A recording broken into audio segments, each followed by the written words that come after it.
Did you know there are still bodies buried under Cincinnati's Music Hall? Welcome to Cincinnati Legends, a series where I, an artist who just moved to Cincinnati, draw and learn about the city until I feel at home here. In part 1, I told you all about the cemeteries that previously occupied the land that is now Music Hall and Washington Park. But did you know that many of those bodies were never moved?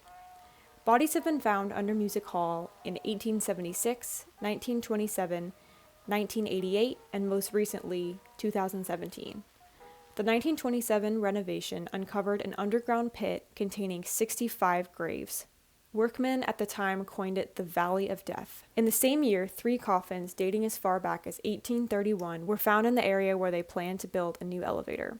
Reports say that rather than moving the bodies to Spring Grove Cemetery, they were given, quote, a fitting burial in the pit of the new elevator shaft.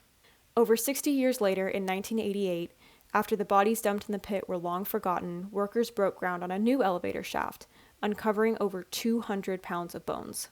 Most recently, just 9 years ago, 6 more grave shafts and the arms and legs of 4 skeletons were found by workers checking for asbestos. An archaeological group assumed, based on the incomplete skeletons, that these bodies were not originally buried there, but rather moved during the 1927 remodel. Given the scale of Music Hall and the lack of respect for the bodies buried beneath, both during their lives and their deaths, it seems unlikely that all the remains have been removed and reburied. Knowing that, it makes sense that there are so many reports of restless souls inhabiting Music Hall.